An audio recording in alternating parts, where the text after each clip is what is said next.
Hagamos un poco de historia de la historia oral. Bueno, la historia oral no entró de forma inmediata a los circuitos académicos. Finalmente, veníamos de una trayectoria positivista de una escuela erudita que consideraba que la memoria no se podía construir conocimiento histórico a partir de la memoria, dada la fragilidad que tiene esta facultad mental.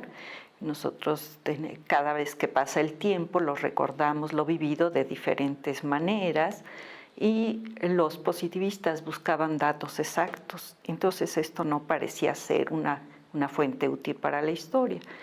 Pero hay que recordar que la historia tradicional positivista tampoco consideraba valiosas las biografías ni las memorias por el carácter subjetivo que tenían estas. Hubo, en cambio, al principio del siglo XX, ya en el periodo de entreguerras, empieza a haber una gran reflexión sobre qué debe ser la historia. Ya no es esa idea de encontrar datos. Incluso estuvieron cansados ya los historiadores de seguir en esa idea de historia política, de hacer solo historia de los grandes héroes y de ignorar a las comunidades subalternas o a la gente común, que finalmente la historia positivista había considerado gente sin historia. Entonces esto nos dio la posibilidad de admitir dentro del campo de la historia la subjetividad. Por el lado de la escuela neomarxista británica, tenemos al grupo que quiere hacer la famosa historia social, que viene una historia desde abajo. Se quiere saber cómo vive o cómo vivió la gente común sus experiencias de guerra, de hambre, de catástrofes. Claro, los neomarxistas con una idea de dar la palabra a la gente de abajo. Hay que considerar que, por otro lado, la escuela norteamericana venía de una tradición muy cientificista. Por eso es cuando, en vez de llamarse historia, la historia como una expresión de la línea de las humanidades, se le considera una ciencia social. Es el afán de ser una historia cuantitativa. A partir de la escuela de Anales se empieza a considerar subjetividad.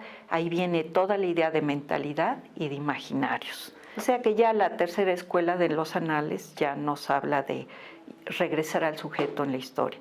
En los años 70 se combina además con todo lo que había sido estos cambios filosóficos, el giro lingüístico, que las palabras no eran exactos lo que uno decía, las palabras están cargadas de intencionalidad, y la idea del giro espacial, que el espacio no es solamente el área físico-material donde se desenvuelven las acciones, sino que el espacio es un vehículo de análisis. No es solo el espacio un reflejo de lo que pasa, sino una expresión de las interrelaciones sociales. Así que esto le dio una entrada a la historia oral. Después vino el boom de la memoria. Era la idea de dar la palabra a todos. Incluso en México tenemos que hablar que las iniciadoras pioneras de esta introducción de la metodología de la historia oral son la doctora Eugenia Meyer y la doctora Alicia Olivera de Bonfil, que desafortunadamente ya falleció, pero ellas se encontraron en la idea del doctor Guiberto Jiménez Moreno en los años 60, 70, les encarga hacer proyectos de historia oral. Ellas miran a la escuela norteamericana, pero la escuela norteamericana sea una historia más de élites. Pero en México la doctora Eugenia Meyer y la doctora Alicia Olivera iniciaron su proyecto, pero empezaron a ver que el modelo de estudiar élites no era para lo que ellas querían trabajar, que era la memoria de la gente que participó en la Revolución Mexicana. Ya hacen los grandes proyectos de Revolución Mexicana, de cine mexicano. Como se puede dar, hay un gran giro, y como tú dices, se trata de escuchar al otro que no ha escuchado. no ha sido escuchado. Esto quiere decir que es un proceso de construcción de la democracia.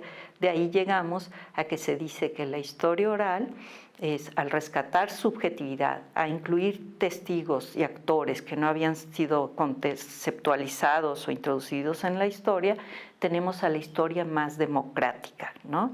Es una historia en la que todo mundo puede ser entrevistado, o sea que tenemos una oportunidad de hacer la historia oral una metodología de investigación de carácter cualitativo, porque busca la subjetividad para rescatar la voz de los que no se han escuchado, pero también la voz de las élites, ¿no? Partimos de la base que la historia oral estudia el tiempo presente, pero la historia, tanto la oral, la historia tradicional, la historia se escribe a partir de las preguntas del presente, dice el historiador Paul Bain, y no se hace por mera curiosidad, ¿no? Nosotros estudiamos el presente porque la gente tiene preguntas, Hay otra historiadora, Natalie Simon Davis, que ella dice, la gente quiere saber historia porque tiene hambre de saber. Está cansada que el conocimiento histórico le llegue mediado a través de las historias oficiales o a través de interpretaciones que hacen especialistas. La gente quiere saber. Y también es el momento que ha llegado en que la historia tiene que ocuparse del tiempo presente para contribuir a la solución de los problemas sociales contemporáneos. En el caso de México es muy importante. Tenemos que atender, incidir en estos problemas.